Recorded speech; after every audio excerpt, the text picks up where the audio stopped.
Amados, então, estamos conscientes do que viemos fazer aqui nesta manhã? Será que realmente estamos apercebidos da importância, da relevância de estarmos reunidos como corpo de Cristo? Na nossa escala de valores, que lugar ocupa o culto a Deus, a reunião dos irmãos? E parece que a pandemia veio revelar, né, este grau de comprometimento com Deus. Está havendo uma dificuldade em entender o que são cuidados necessários para com a pandemia e uma fuga da responsabilidade de estar junto com o corpo de Cristo. Ninguém pode ser igreja sozinho. A Bíblia é muito clara que igreja é um corpo. E um corpo que tem muitos membros. Então, se o culto, se nossa relação com Deus, se a nossa relação com os irmãos não tem um grau de importância elevado, por certo a nossa fé precisa ser questionada. Porque quem fundou a igreja, amados? De quem é a igreja? Pelo que eu sei, biblicamente, Mateus capítulo 16, Jesus disse: eu fundarei a minha igreja. Então isso deve determinar esta consciência de que realmente a nossa vida aqui na terra só tem grande relevância para o futuro eterno se estamos focados nestas coisas. A pandemia veio dizer que o foco está muito comprometido. Eu vou quando eu posso, eu vou quando eu quero. Isso não é ser corpo de Cristo. Amados, claro que não vou falar disso, mas me incomoda e muito a maneira como estão tratando a igreja, o corpo de Cristo. E nessa introdução, eu creio que eu estou falando em meu nome, falando em nome dos pastores e muitos que já se suicidaram, porque não estão resistindo esta indiferença da igreja para com as coisas de Deus. Há uma cifra assustadora para esses dias com relação ao número de pastores, missionários, pessoas engajadas na obra, pessoas que têm o coração na obra, que estão dando cabo da própria vida. Quando estava sendo conjecturado para ser pastor, desculpa, eu estou abrindo meu coração para vocês, eu tinha grande preocupação, porque estive muito tempo ao lado do pastor, vendo as lutas que eles tinham, e eu entendi que era uma situação muito complicada para a minha vida. E só pela graça de Deus fui convencido e suportado e resisti nessa batalha espiritual. E estou entendendo que os tempos estão tornando cada vez mais difíceis para pastores. E a pergunta, será que tal nós pastores fizermos uma greve? O que é que vocês acham disso?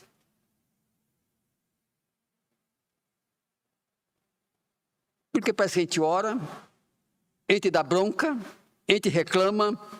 Isso está sonando chato para a gente, tá ou não está?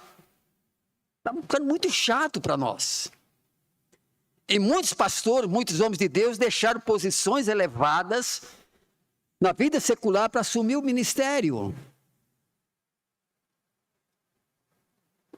E muitos têm passado necessidades prementes. Graças a Deus que essa igreja tem sido uma bênção na minha vida nesse sentido. E em muitos outros sentidos também. Mas a pergunta é que tal também dizer, olha, tudo bem, siga o seu caminho, eu vou seguir o meu, chega, vou cuidar da minha vida. A questão é que eu não tenho outra vida. Essa é a minha única vida, amados. Tudo bem? Vamos sentar, por favor, acomodem-se. Quero falar com vocês também, com todos, nessa manhã. Seguindo aquele texto que Deus tem colocado no meu coração, em Romanos, capítulo 12. E hoje quero falar, em sequência, aquilo que temos falado, a mentalidade, mudança de mentalidade. A igreja precisa mudar essa mentalidade, sabe, de falta de compromisso, de falta de ideal, de entendimento do que é ser um servo de Jesus Cristo, do que é ser um discípulo do Senhor, de ter abraçado a salvação. A igreja precisa mudar a sua mentalidade. E por isso alguns profetas do Velho Testamento, alguns tiveram crise muito profunda. Mas infelizmente ou felizmente, os pastores, os profetas, os líderes têm que estar junto com a congregação. Amados, então abre Romanos capítulo 12.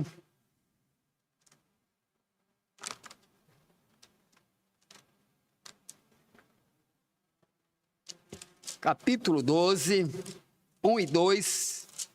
É aquele texto famoso de Paulo com respeito a um desafio maior para a vida cristã.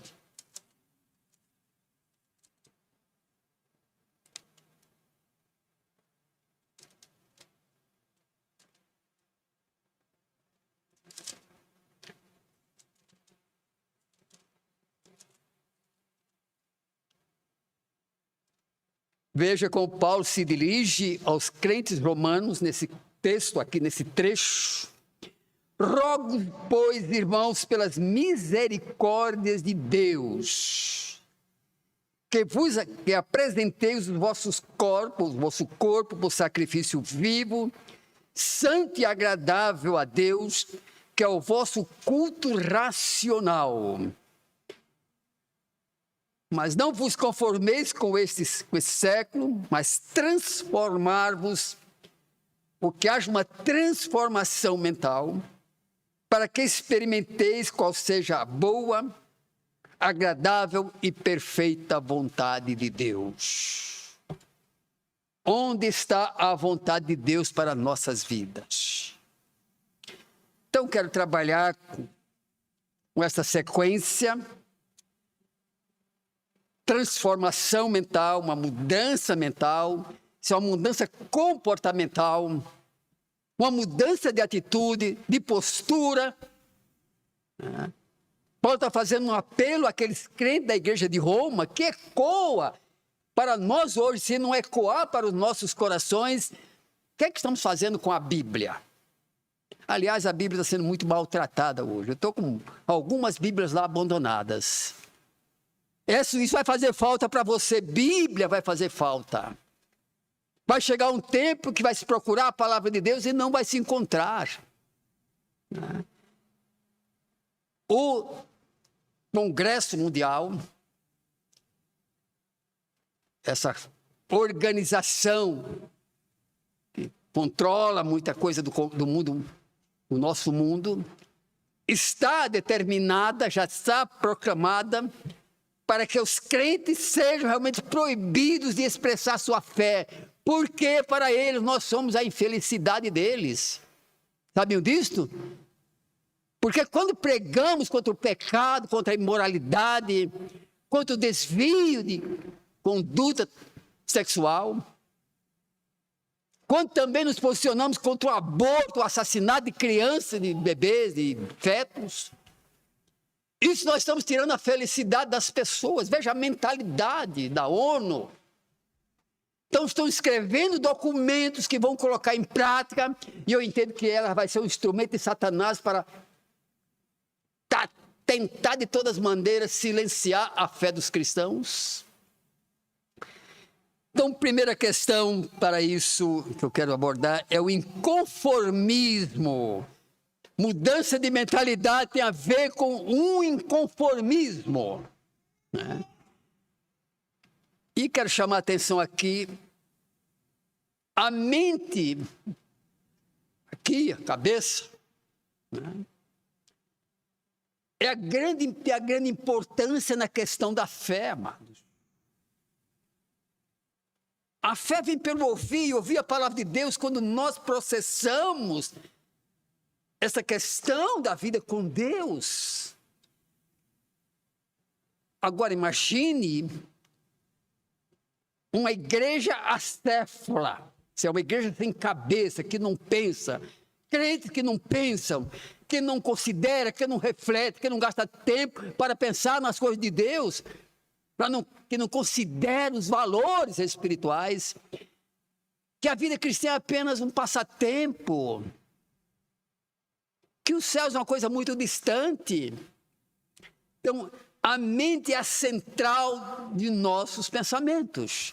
Agora imagine uma mente tomada por Deus, uma mente cheia das coisas espirituais, uma mente bem definida, bem objetiva nas coisas de Deus. O que não poderá fazer? E no transcurso do meu sermão vou abordar algumas coisas nesse sentido. Então, essa é a questão. Conversando com uma pessoa essa semana passada, e vi a vida toda confusa, toda perturbada, com muitos problemas para resolver, deprimida. E eu perguntei qual é a sua atividade, como é que você está usando o seu tempo? Estou aí paradão. Eu falei, você sabe esse provérbio popular, cabeça vazia, e ele acrescentou na bucha, oficina do diabo. E o diabo faz tudo para tomar, para invadir a nossa mente com as coisas do mundo. E há muitas mentes cristãs subjugadas pelo inimigo, porque não está centrada nas coisas de Deus, não dá valor. Mas uma mente cheia dos valores de Deus, ninguém poderá destruir a nossa fé, amém? E não tem a ver com muito conhecimento, ter curso teológico, ser pastor, não. A maioria dos nossos antepassados, somente quando houve a grande perseguição provocada pelo Império Romano, a maioria daqueles cristãos que morreram na arena daquele Coliseu, maldito Coliseu, eram pessoas simples como nós, mas que tinham entendido fortemente quem era o Senhor da vida deles. Ao ponto, nos términos dos cultos, dizerem claramente, nós só temos um Deus, não adoramos a César, e o nosso Deus, nosso Senhor é Jesus Cristo. E muitos deles realmente entregaram, não sacrificaram, entregaram a sua vida como testemunho. E aquele testemunho começou a quebrantar o coração daquela plateia sedenta de sangue, de emoções carnais. E Paulo escrevendo certa vez para os crentes, para a igreja de Roma, disse, olha, na casa de César, qual é a casa de César? É a casa do rei, do imperador, do Deus, que ele se achava um Deus, o Deus carnal, o Deus da praga, do pecado. Eu estou mandando uma recomendação aos da casa de César. Então, aquele testemunho, por crentes que tinham uma mente consagrada, uma mente que pensava nas coisas de Deus, está faltando isto, amados. Faltando consciência. Então, amados, uma mente dominada pelas coisas espirituais. Mas parece que estamos vivendo uma época de igrejas acéfalas, sem cabeça, não pensam, não cogitam das coisas de Deus, não considera as coisas de Deus. Há tantas preocupações carnais, terrenas, que estão tomando a nossa cabeça e tornando escrava desse mundo.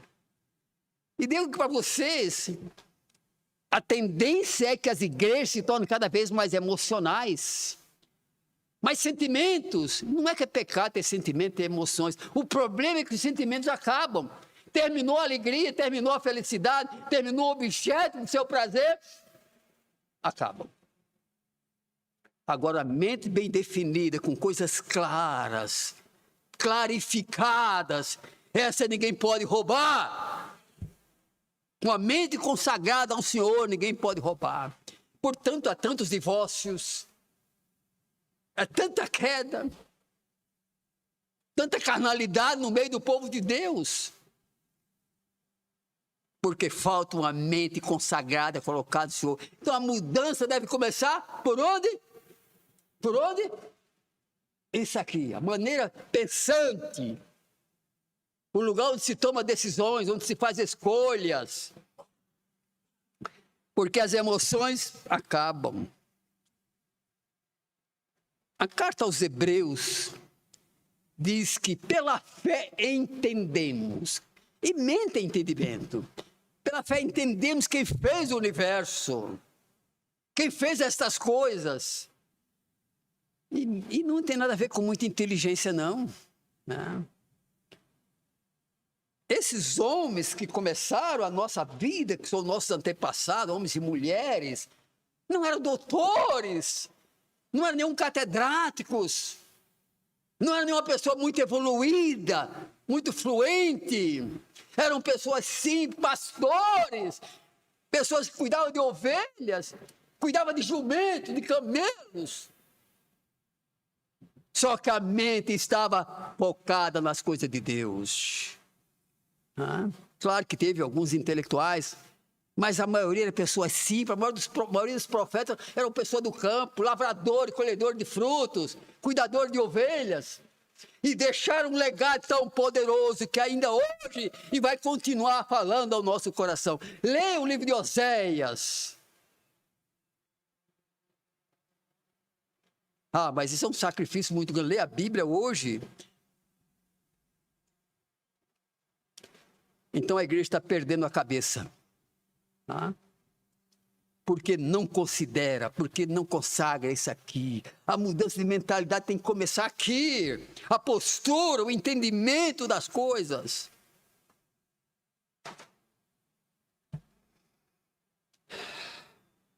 Mas também a fé é um inconformismo. Esse inconformismo é o que Paulo está apelando nesse texto aqui. Não vos conformeis.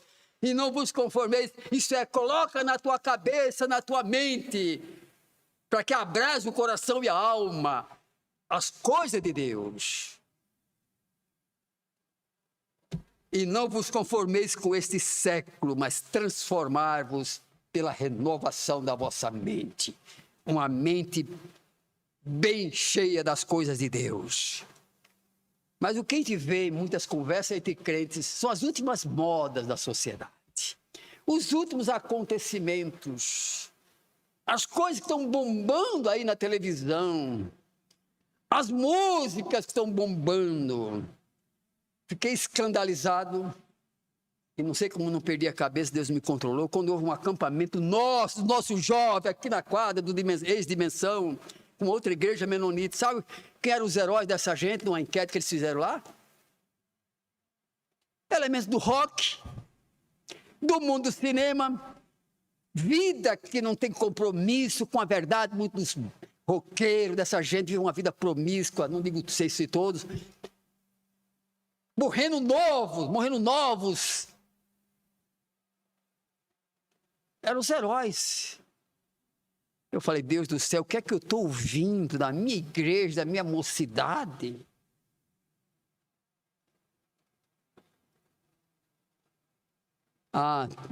Semana pensando nessas coisas, me veio um tema para explorar. Gerações perdidas, não hoje, gerações perdidas. Então, amados, o apelo de Paulo, e Paulo usa palavras muito fortes, pelas misericórdias, nós já abordamos isso. Mas quando estava repensando o assunto, o que o profeta Jeremias fala nessa questão de misericórdias? Quem sabe alguma coisa me dizer?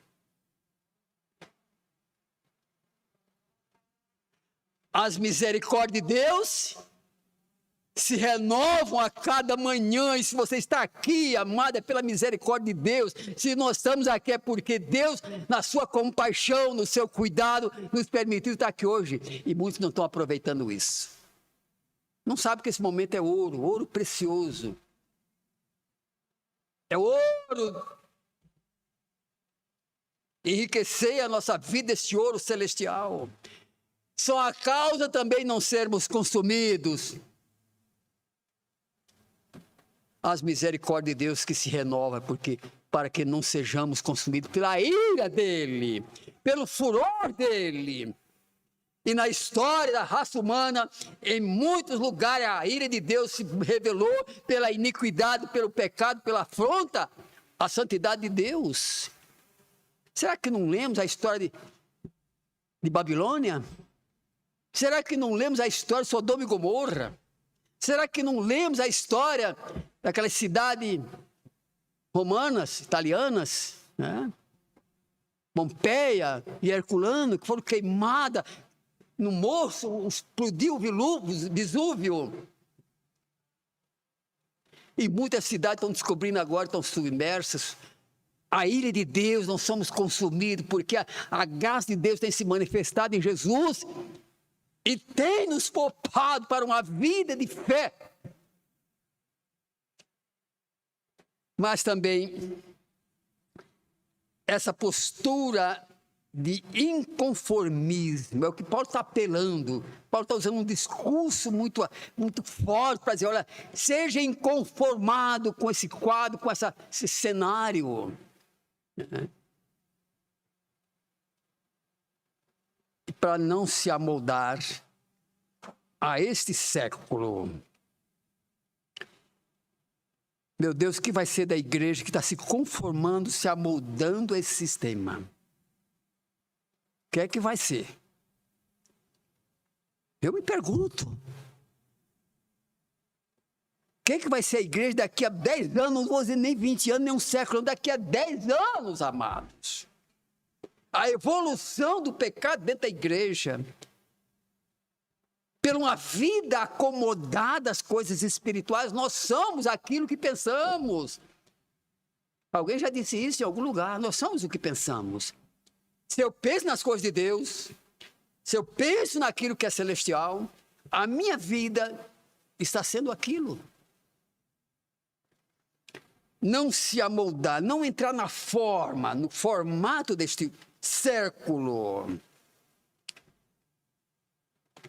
É ter uma mente inquietada, é um estado de consciência que não se amolda. É uma santa rebelião em termos de consagração, em termos de santidade, para fazer frente a este mundo pecaminoso, doentio, condenado à destruição. Eu sei que estamos lutando com todo desespero, os cientistas, para salvar esse mundo, salvar o Amazonas. Claro, cada crente deve agir com responsabilidade para não trazer mais complicação. Mas tudo está condenado, amados. Tudo isso vai acabar. Essa floresta maravilhosa que está lá, que Deus criou. Mas o pecado da raça humana vai destruir isso. Ou nunca lemos Apocalipse. Será que Apocalipse é um conto de fadas? Ou o Senhor está dando, através do livro de Apocalipse, uma apresentação daquilo que vai acontecer, e para dizer, tomem cuidado, acorda, porque eu vou trazer justiça a esse mundo. Apocalipse fala que as cidades das nações vão cair por terra, esses prédios enormes, Dubai, aquela famosa capital agora tomada pelo petrodólar, cheia de dinheiro, cheia de recursos, aqueles prédios mais altos, coisa chique, que um de nós indo lá vai ficar completamente deslocado, de tanta beleza, por tanta coisa bonita. Vai cair, imagina a Paulista, que é considerada a rua mais importante do Brasil, começar a cair aqueles prédios. Estão caindo já e nós não estamos vendo. Quantos terremotos têm acontecido? E nós parece que estamos indiferentes, estamos numa ilha, num paraíso. Nós estamos nos movendo ao sabor da sociedade. Nós somos salvos para ser contra essa sociedade, não por ódio, não por violência, mas para dizer, se converta e mude a sua atitude. Mas uma igreja que não tem autoridade não pode dizer isso. Um crente que não está vendo essa realidade não tem moral para isso também. Então não se amolda esse padrão, essa situação do mundo. mas também essa consciência tomada pelo Espírito Santo, a serviço do Espírito Santo, uma consciência que se consagrou ao Senhor, que colocou o reino em primeiro lugar, que tem preocupação com os perdidos, vai fazer grandes mudanças, aleluia. Vai fazer muitas mudanças, né? E eu gostaria de pensar alguns corações inquietos, incomodados, corações que realmente sentiam aquele peso, aquela dor. Pensa que Deus chama alguém que não tem essa consciência? Quando Deus chamou Abraão, lá de Ur dos Caldeus, Abraão era um homem que estava inquietado, né? Era um homem que tinha preocupação, era alguém que estava considerando mesmo vivendo num lugar pagão, ateu, mas ele era um homem chamado. E essa chamada vem para pessoas que não se conformam, que não se amolda, que não se ajusta o esquema da sociedade.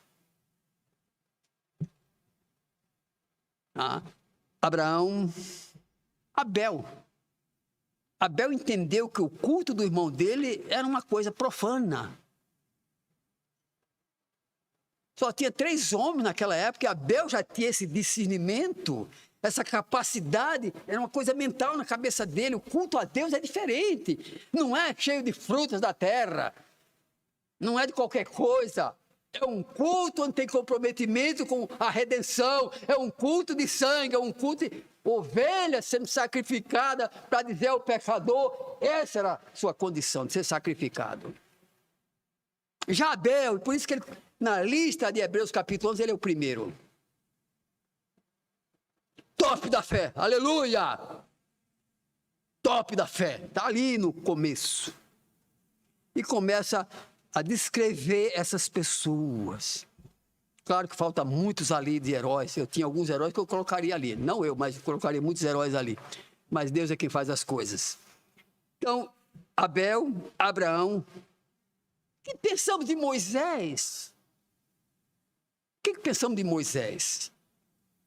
Moisés era um homem extremamente inquieto, inconformado com a situação do seu povo.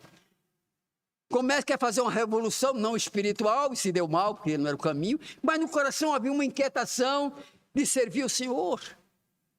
Vai para uma terra distante, passa 40 anos lá, casa, tem família, mas o sonho, o ideal estava na sua cabeça.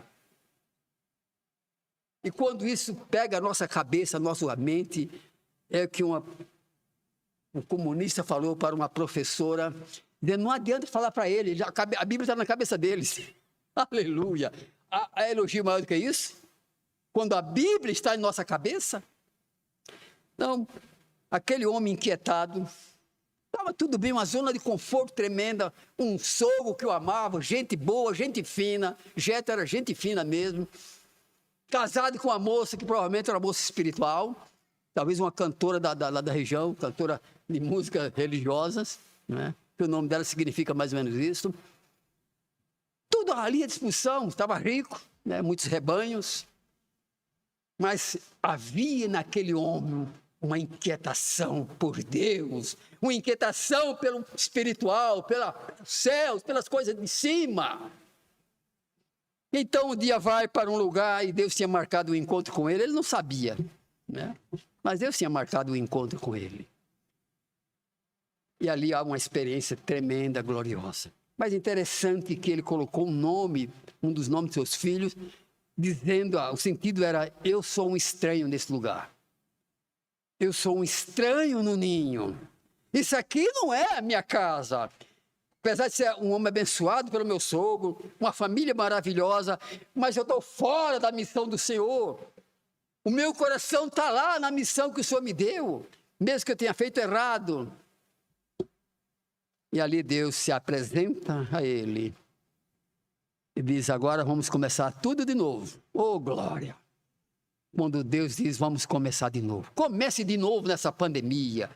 Comece a mudar sua mentalidade. Não seja escravo desse terror que está sendo semeado aí. É um terror. Estão confundindo atitudes preventivas com terrorismo. Uma hora abre, uma hora fecha, uma hora pode fazer aglomeração, outra hora não pode. Estamos ao sabor desses cidadãos aí que estão no poder, que nem deviam estar lá. Aí o Senhor realmente diz a Moisés, vamos começar tudo de novo. E uma pessoa aberta a Deus está disposta a isso. E entendemos o que aconteceu depois. O que aconteceu com Martin Luther King? Há uma expressão que ficou muito conhecida em Martin Luther King, que expressava a mente dele. Qual era a expressão mesmo, Wagner? Lembra? Eu tenho um sonho. Eu tenho algo gravado na minha mente. Eu luto por isso. Isso consome a minha vida. Isso norteia as minhas decisões. Ele se levantou contra a injustiça da discriminação racial. Pagou caro, pagou com a vida. Mas vamos pensar em Deus. Será que Deus é inquietado? Será que Deus tem uma consciência inquieta? O que diz João 3,16? Nós entendemos a profundidade daquele texto? Porque Deus amou, porque Deus se inquietou, porque Deus levou isso a sério, que fez o quê? Mandou o seu filho. Isso é fruto de uma inquietação de Deus, amado. Ninguém está disposto a sacrificar o que é mais precioso, no caso de Deus era o seu próprio filho. Mas que dizer do filho quando estava inquietado também com esse sonho de salvar a nossa vida que está aqui nesta manhã? Podemos dizer, Deus não se conformou com a nossa desgraça. Jesus não se conformou com a nossa desgraça. Essa questão de salvação é uma inquietação de Deus. E Deus vem trabalhando todo sempre. Por que Deus não suporta? Por que Deus suporta tanta raça humana? Sacrifica tanta coisa por causa da... É uma inquietação de salvação. Amados, Jesus Cristo veio a este mundo porque havia no coração dele uma inquietação profunda. É o que está faltando em nossos dias. Crentes que se inquietem. Crente que não se conforme, há um inconformismo. Muito interessante. E o Espírito Santo? Quando houve toda a tragédia, colocada ali em Gênesis capítulo 1, verso 2, 1 e 2, quando o mundo era um profundo abismo, um chaco, um pântano, diz que o Espírito Santo pairava sobre aquele lugar, por cima, esperando o momento de tornar esse mundo habitável. Há uma inquietação na divindade. Mas nós humanos gostamos muito de zona de conforto. Se você lê os textos dos profetas falando da inquietação, da situação que Deus sofre por nós. Mas nós achamos Deus é impassivo, Deus não está se preocupando. Não sabe o preço que Deus tem pago pela nossa redenção. Outro ponto que quero tocar é o objeto de nosso inconformismo. É um objeto, Paulo coloca muito claro. E não vos conformeis com este século. Vamos entender essa colocação de Paulo. Século. Século tem várias designações ou alguns aspectos. Século significa mundo, esse mundo atual, esse presente mundo que nós vivemos, que todos vivemos, né? Século pode significar isto, né?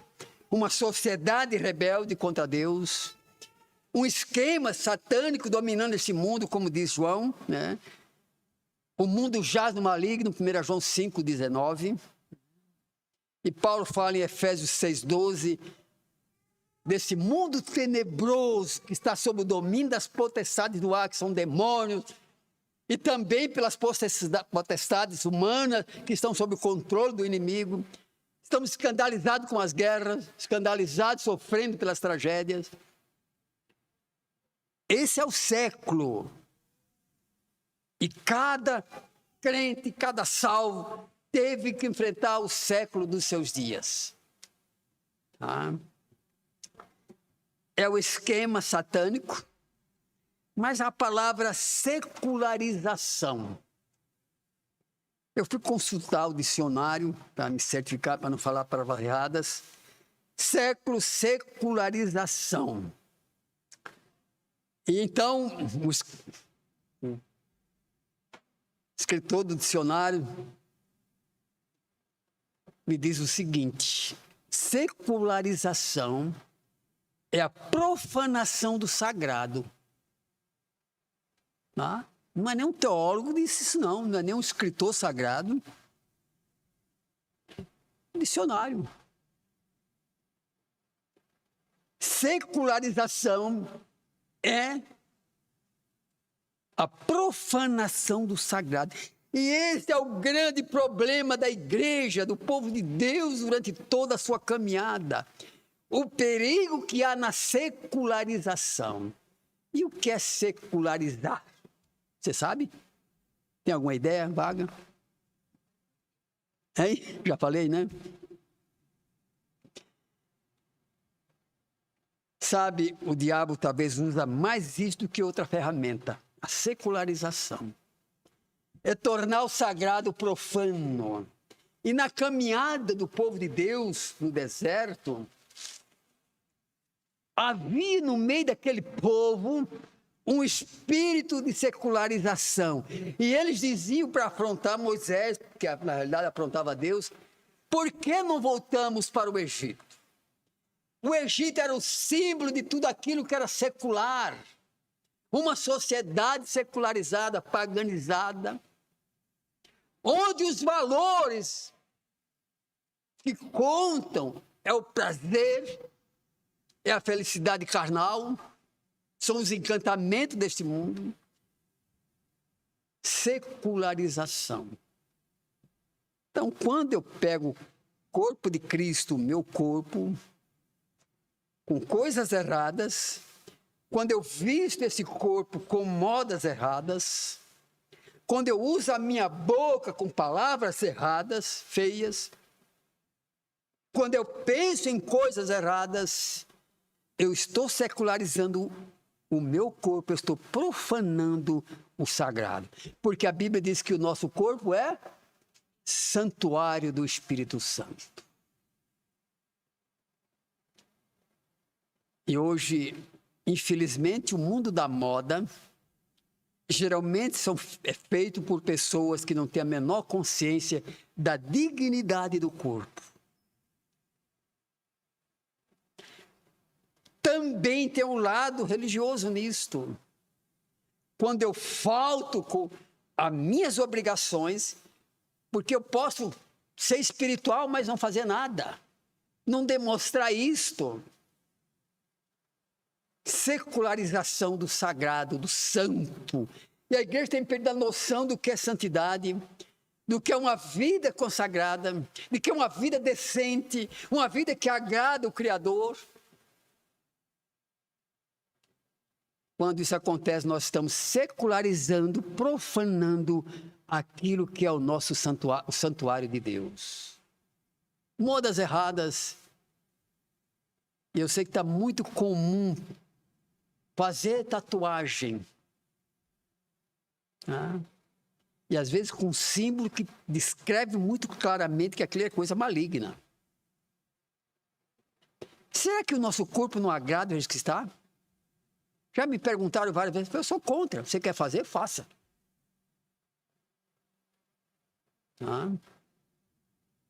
Mas isso aqui precisa ter símbolo de Deus. Amém, Euclides? O meu corpo precisa dizer para o mundo que eu tenho um Deus que ama o meu corpo. E o corpo não é só a carne, é o entendimento do ser. Festas pagãs. Quando eu pego o santuário de Deus e levo para um lugar profano, um lugar onde é manifestada as coisas do inimigo, eu estou profanando o santuário de Deus. Mas ser crente é chato. É chato. Paciência. É chato. E muitos jovens já disseram na minha cara, ser crente é chato, pastor, é muito chato. E eu falo, é chato mesmo, fazer o quê?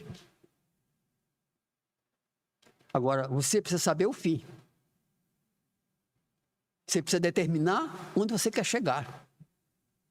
Se você quer ficar no mundo, e o mundo já é um prenúncio do inferno, e alguém já está acostumado a ouvir dizendo que esse mundo é o inferno, eu não diria tanto, mas já é uma espécie de vestibular, é uma preparação para o inferno. O nosso corpo é realmente santuário do Espírito Santo.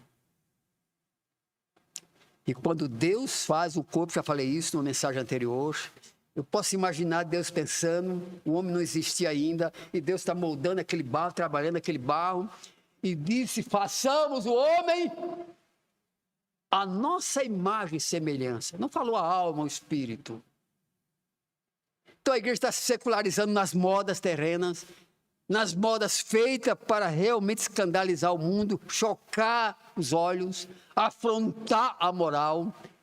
Sabiam disso, não? Para quebrar todas as regras, quebrar todos os tabus. As leis estão sendo agora promulgadas. E não está longe, é no nosso Supremo, no nosso Congresso. Pecado não é mais pecado. O que importa é a felicidade do indivíduo. Ele nasceu assim, ele quer ser assim. Eu nasci no pecado, mas devo me conformar com ele? Esse é o problema. E a igreja, de certa forma, está encurralada agora. Já são lá das cortes que estão sob o domínio do inimigo, dos dominadores deste século. E a ONU, no meu entendimento, vai ser o instrumento que o inimigo vai usar para isso. Porque ela tem um poder muito grande, é a Liga das Nações antiga. E há uma hipocrisia naquele lugar que não tem tamanho. A ideia era para não haver guerra. Quem mais faz guerra hoje no mundo são exatamente aqueles que estão ali dominando a ONU. Estados Unidos, Rússia, Inglaterra, França. Estão lá, sentados, dizendo que a ONU tem que cuidar do bem-estar da raça humana. Mas a coisa mais séria é entre nós. Isso aí pode ficar fora. Nosso culto.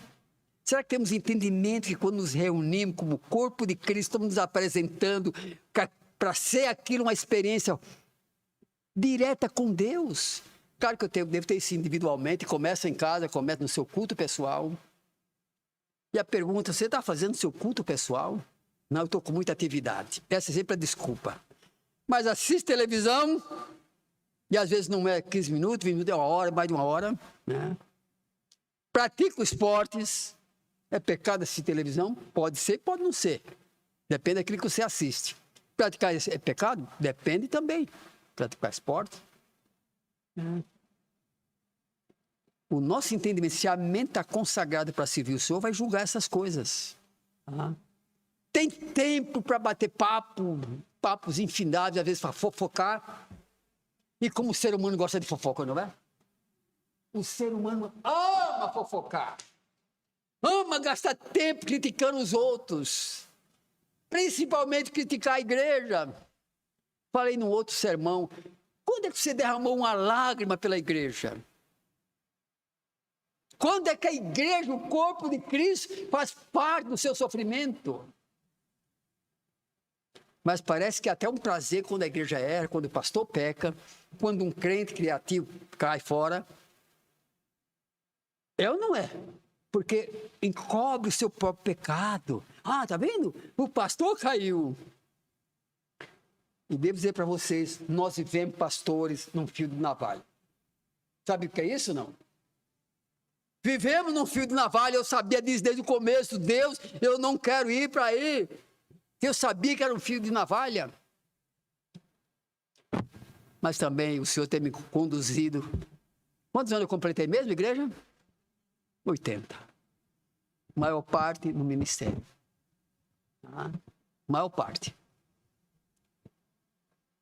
Mas é uma alegria, parece, com o profano na igreja, com a coisa sem ordem, sem decência.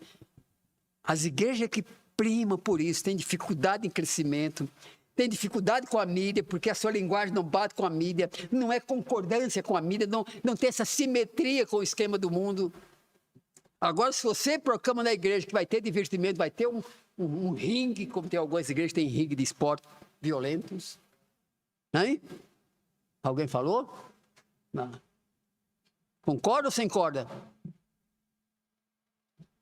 Vai ter um divertimento, vai ter uns bailezinhos assim cristãos. Não. Os crentes precisam se divertir, né? Precisa balançar o esqueleto. Isto é profanar o sagrado. Isto aqui, meu entendimento, que essa casa foi construída para ser um lugar onde Deus é honrado, amém? Um lugar onde Jesus Cristo é engrandecido como Salvador e que o Espírito Santo é o Senhor desta igreja.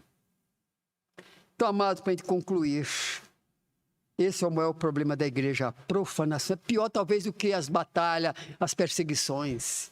Porque há um encantamento nisso, há uma sedução.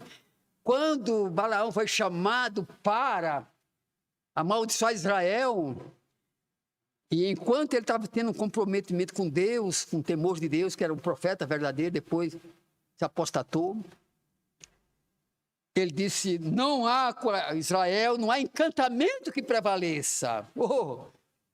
Quando a igreja está com essa consciência, a cabeça tomada por Deus, pelas coisas espirituais, não existe encantamento, não há sedução que domine. Foi isso a constatação de Balaão. Aí ele disse, olha, mas eu tenho uma proposta para vocês, para Balaque. Faça um programa religioso, não afronta Israel no começo, nem leva os seus ídolos, mas faz uma festa religiosa, uma festa onde a carne possa se expressar, onde os sentimentos ali daquele povo religioso possa aflorar em carnalidades. O que aconteceu? Extrapolaram. Ao ponto de um líder da congregação levar uma prostituta, uma moça prostituída dos amalequitas, dos medianitas, e levar para dentro de Israel, para uma tenda, para lá ter relações sexuais. Ainda bem que ainda existe homens de Deus, né? Um dos sacerdotes se levantou e transpassou o casal com uma lança. Era mudar, deixa eles virem para o profano, não precisa nem falar de religião. E é isso que o mundo diz, não seja tão carola, não seja tão bitolado, não seja tão quadrado. Dá expressão a você mesmo, seja você mesmo. Mas eu não posso ser mais eu. Posso? Não. Eu agora não pertenço mais a mim. E esse é o grande problema. A quem eu pertenço agora?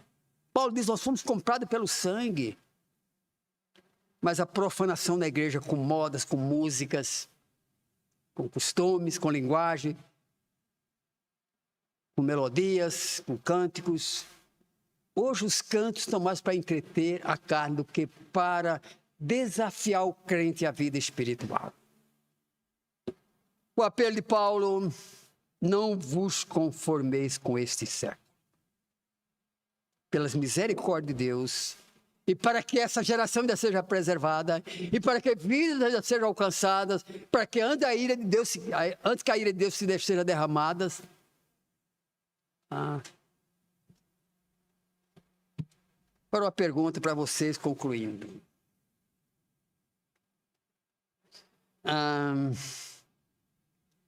Acha que podemos viver a nossa fé amoldadas aos costumes do mundo? Acha que podemos viver? Acha que podemos viver a nossa fé, resistir, ser verdadeira, amoldada ao esquema do mundo? Responda para você mesmo. Ainda mais.